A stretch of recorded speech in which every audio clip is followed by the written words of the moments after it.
The anticipation is building for the first launch of the Artemis missions to the moon. NASA has been working on this mission to return humans to the lunar surface for decades, and we're finally at the point of the first launch. Let's take a look at exactly what this first rocket will do and how it will pave the way for a crewed lunar landing in just a few years' time.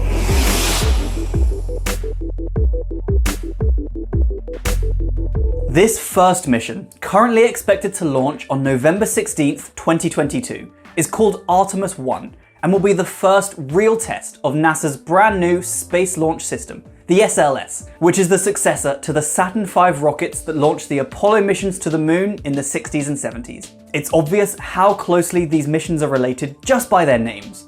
In Greek mythology, Artemis and Apollo were twin sisters, and in most stories, the two are tightly linked with the moon. Also, yes, the mission has been delayed again since the last video I made about Artemis, which was talking all about the delays so far.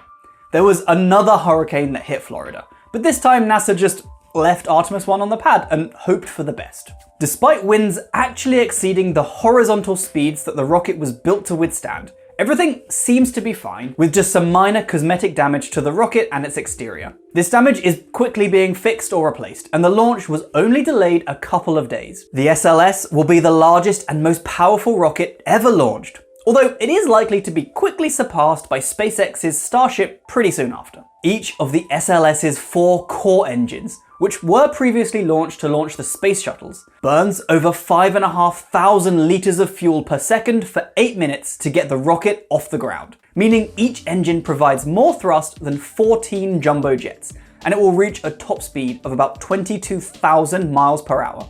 This first mission is uncrewed, except for a few plastic dummies, sat where the human dummies will be in the future, and a couple of soft toys too to act as indicators when we reach zero gravity. And it's all really to test the systems before we strap real people in.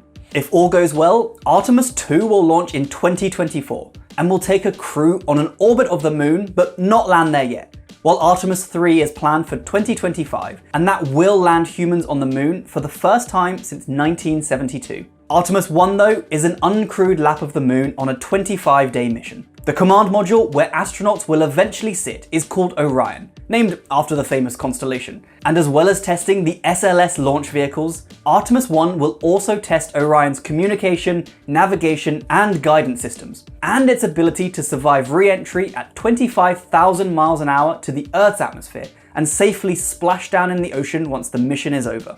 Included in the Artemis plans is a lunar space station called the Lunar Gateway, a small orbiting space station around the moon, similar to the International Space Station, but smaller and around the moon instead of the Earth. This will act as a stop-off for astronauts landing on the lunar surface, and in the future could even be a pit stop for missions going to Mars and beyond. Lunar landings are exciting for a whole host of reasons, but to me, the most important one is the prospect of more videos of astronauts trying to walk on the moon and falling over. Because apparently, walking in low gravity is really hard. Seriously though, a return to the moon is exciting for the research it will let us do into the composition and formation of the moon, the effects of spaceflight on the human body, and perhaps more excitingly, the ability to start plans for a lunar outpost, which will serve as testing grounds for outposts on other planets too. This could well be the beginning of our journey away from the Earth, so we can eventually start to be a multi-planetary species, which will be important for when we finish ruining the Earth or the sun swallows it up. While Artemis I is largely a test for these future plans, it will also do science in its own right too. Hitching a ride on board are 10 CubeSats, shoebox-sized satellites that each have a unique mission to do, providing really interesting data. These will be ejected from the Orion module at various points of its journey, little worker bees doing big science. Let's quickly go through what each one of these will do, because some of them are really interesting and some are pretty surprising too. Since there is 10 of them, I won't go hugely into the details of each one, but I will leave some links in the description if you want to know more about any of them. Let's start with Lunar Ice Cube. As we humans get further from Earth and its water, we need to know if resources like that will be available at our destinations. Lunar Ice Cube will start mapping water and ice on the lunar surface and in the thin lunar atmosphere. It will do this from orbit, it won't land on the moon, but it could still provide a unique map of how wet the moon is. Next up is Omotenashi, which was developed by the Japanese space agency JAXA, and sets out to prove you can land a mission of any size on the moon. While most of these CubeSats will either orbit or fly past the moon, this one is going to try and land on it. It will use a small, disposable, solid rocket motor and a couple of airbags to land, and will then use small accelerometers to measure lunar surface radiation and investigate lunar soil as well. Another JAXA CubeSat on board is called Eculeus, and this one will study radiation that might damage both electronics and astronauts, equally important, during spaceflight. It will do this by turning around and taking pictures of Earth's plasmasphere, which is a layer of cool plasma underneath the magnetosphere. Argo Moon is an Italian space agency CubeSat that will take images and data of Orion's interim cryogenic propulsion stage, the ICPS. That's the engine giving Orion the big push it needs to actually reach the moon. The CubeSat will also document Orion releasing some of the other CubeSats, so this one will provide loads of data that will be used to plan future missions. Biosentinel will be another CubeSat to study radiation, in a bid to understand how it will affect astronauts on long missions. This one is an 18-month mission that will fly straight past the moon and orbit the sun, and it has a load of yeast on board. Yeah, I said yeast. The mission will monitor the yeast and see how solar radiation affects it. And in the future, we can use this data, hopefully, to protect our astronauts even better than we already do. This is also the first time in 40 years that we're deliberately sending microorganisms into space. I just hope the yeast has survived all the delays and hurricanes that Artemis has had to contend with.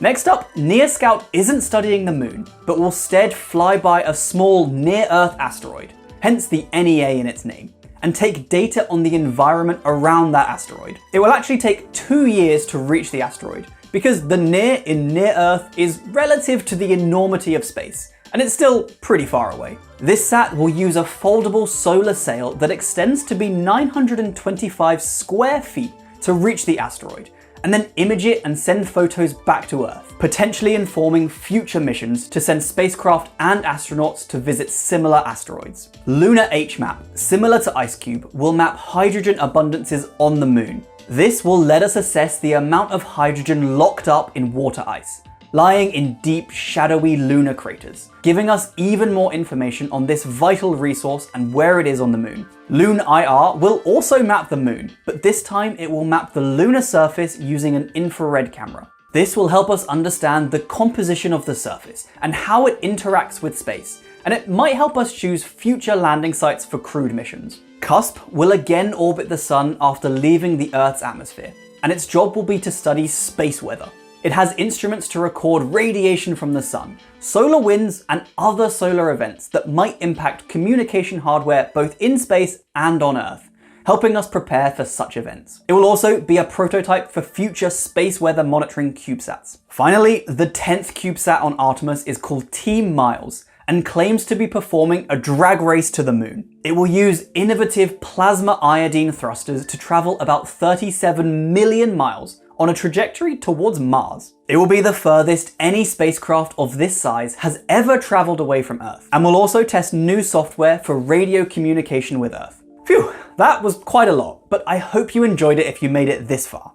Let me know if you're excited to see what any of these CubeSats end up finding, and let me know what you think of the Artemis missions in general. Fingers crossed for a successful launch on the 16th. And hopefully the next video I make about it will be talking about how well everything has gone.